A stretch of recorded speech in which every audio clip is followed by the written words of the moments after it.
தப்பு தண்டா பண்ணாம தண்டச்சோறு தின்னாம என்ன போல போராடு இன்பம் வரும் பின்னோடு நல்லாத்தா கையும் காலம் வச்சானே என்னாட்டா பாடு பாடு மச்சானே அப்பவும் சொல்லுவேன் இப்பவும் சொல்லுவேன் எப்பவும் நான் ஒரு உத்தம புத்திரன்.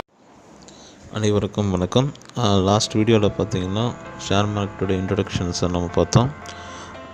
இந்த வீடியோவில் வந்து ஷேர் மார்க்கெட் எப்படி உருவாச்சு அப்படின்றத பற்றி தெளிவாக பார்க்கலாம். 11ஆம் நூற்றாண்டில் கெய்ரோ இப்போ வந்து எகிப்து நாட்டுடைய இப்போ தலைநகர், அங்கே வந்து யூதர்களுக்கும் முஸ்லீம் வியாபாரிகளுக்கும் இடையே இருந்த கொடுக்கல் வாங்கல் தான் பங்குச்சந்தையோட ரிஷி மூலம் அப்படின்னு சொல்லிட்டு இப்போ நிறைய சொல்கிறாங்க. இன்னும் சில பேர் என்ன சொல்கிறான்னு பார்த்தீங்கன்னா 12ஆம் நூற்றாண்டில் பிரான்ஸ் நாடு, அந்த நாட்டில் வந்து பேங்க்கெல்லாம் வந்து விவசாயிங்களுக்கு கடன் கொடுத்தது. அந்த மாதிரி கடன் கொடுக்கும்போது அதை முறைப்படுத்துறதுக்காக சில புரோக்கர்களை நியமித்தாங்க. அந்த புரோக்கர்கள் தான் இப்போது இருக்கிற புரோக்கரேஜ் அப்படின்றதுக்கு மூலதனமாக இருக்குது அப்படின்னு சொல்லிட்டு சில பேர் சொல்கிறாங்க. 1309ஆம் ஆண்டு பெல்ஜியம் நாட்டில் இருக்கிற வேண்டர் பியூர்ஸ் அப்படின்றவங்க வீட்டில் அந்த நாட்டினுடைய வியாபாரிகள் எல்லாம் கூடி வியாபாரம் செய்ய ஆரம்பித்தாங்க. இந்த தகவல் வந்து பல நாடுகளுக்கும் பரவிச்சு. அதுக்கப்புறமா பல நாடுகள்லேருந்தும் இது மூல கூட்டங்கள் நடைபெற ஆரம்பிச்சது. இதுவும் பங்குச்சந்தைக்கு ஒரு ஆரம்ப நிலைன்னு சொல்லலாம். அதுக்கப்புறம் பார்த்திங்கன்னா டச் நாட்டில் வந்து ஜாயிண்ட் ஸ்டாக் அப்படின்னு ஒரு கம்பெனி அறிமுகப்படுத்துகிறாங்க. இதில் வந்து பணக்காரர்கள் எல்லாம் முதலீடு செய்ய ஆரம்பிக்கிறாங்க. இதில் வந்து லாபத்தை நஷ்டத்தை எல்லாமே அவங்க எடுத்துக்கிறாங்க. அதுக்கப்புறம் பார்த்திங்கன்னா 1602ஆம் ஆண்டு டச் கிழக்கிந்திய கம்பெனி, அது வந்து ஆம்ஸ்டர்டாம் ஸ்டாக் எக்ஸ்சேஞ்ச் அப்படின்றதுல வந்து தன்னுடைய கவர்மெண்ட்டுடைய முதல் ஷேர்ஸை வந்து அது வெளியிடுது. இதில் வந்து நீங்கள் ஒன்று கவனிக்கலாம்.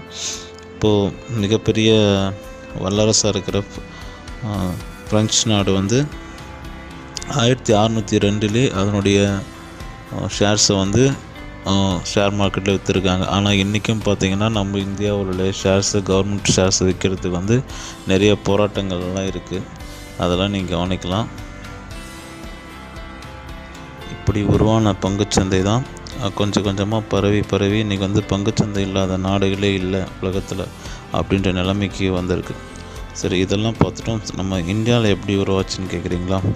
ஆசியா கண்டத்தில் வந்து மிகவும் பழமை வாய்ந்தது நம்ம பங்குச்சந்தை தான்.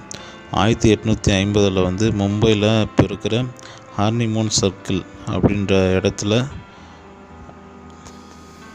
டவுன் ஹால், அதுக்கு முன்னாடி இருக்கிற ஒரு ஆலமரத்து அடியில் தான் நம்மளுடைய பங்குச்சந்தை முதல்ல ஸ்டார்ட் ஆச்சு. அந்த மர நிழலில் தான் புரோக்கர்கள் கூடி வியாபாரம் செய்ய ஆரம்பித்தாங்க. இப்படி புரோக்கர்கள் எண்ணிக்கை அதிகமாக அவங்க ஒவ்வொரு இடமா மாறி வியாபாரம் செய்ய ஆரம்பித்தாங்க.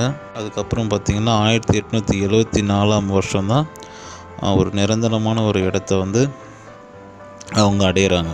அது வந்து இன்றைக்கி இருக்கிற தலால் ஸ்ட்ரீட் அப்படின்ற இடத்துல அமைஞ்சிருக்கிற தி ஸ்டாக்ஸ் எக்ஸ்சேஞ்ச் பாம்பே அப்படின்னு அழைக்கப்பட்டு வந்த இந்திய சந்தை. இது வந்து 2002 வந்து பாம்பே ஸ்டாக் எக்ஸ்சேஞ்ச் அப்படின்னு சொல்லிட்டு பெயர் மாற்றம் செய்யப்பட்டது. அதுக்கப்புறம் பார்த்திங்கன்னா 2005 வந்து இது வந்து ஒரு கம்பெனியாக மாற்றுறாங்க. அதுக்கப்புறமா பார்த்திங்கன்னா 1994 வருஷம் தேசிய பங்குச்சந்தை என்எஸ்சின்னு இன்றைக்கி நம்ம சொல்கிற தேசிய பங்குச்சந்தை உள்ள வருது. அதுக்கப்புறமா இன்றைக்கு வரைக்கும் இந்த 2 பெரும் பங்குச்சந்தையில் அது இருக்குது. உலகத்திலே பார்த்திங்கன்னா மிகப்பெரிய பங்குச்சந்தை வந்து அமெரிக்காவில் இருக்கிற நியூயார்க் பங்குச்சந்தை தான். 2வது மிகப்பெரிய பங்குச்சந்தை வந்து நாஸ்டாக் பங்குச்சந்தை, அதுவும் அமெரிக்காவில் தான் இருக்குது. இப்போது ஷேர் மார்க்கெட்டோட அந்த பிறப்பிடம் எது, அது எப்படி வளர்ந்து வந்ததுன்றது நீங்கள் ஓரளவுக்கு தெரிஞ்சிருப்பீங்கன்னு நினைக்கிறேன். நம்ம ஷேர் மார்க்கெட்டை பற்றி நம்ம எப்படி ஷேர்ஸ் வாங்குறது, அதுக்கு முன்னாடி எல்லாம் அதனோட வரலாறு தெரிஞ்சு வச்சுக்கிறது நம்மளுக்கு மிகவும் முக்கியம். இப்போது நெக்ஸ்ட் வீடியோவில் பார்த்திங்கன்னா பங்கு பரிவர்த்தனை ஷேர் அது எப்படியெல்லாம் பரிவர்த்தனை ஆகுதுன்றதை நாங்கள் விளக்கமாக சொல்லி தரப்போகிறோம்.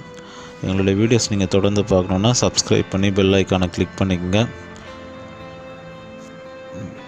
ஏழைகள் அனைவரும் இல்லாத ஒரு நிலை மாறணும், அதுதான் எங்களோட விருப்பம். அனைவரும் பணக்காரனாகணும். பணக்காராகக்கூடிய மந்திரத்தை எல்லாருமே கற்றுக்கணும். அது எளிய மந்திரங்கள் தான். அது நம்ம செய்கிற சின்ன மாற்றங்கள் மூலமாகவே அதை நம்ம எளிமையாக அடைய முடியும். அதற்காக எங்களோட இணைஞ்சிருங்க. நன்றி, வணக்கம்.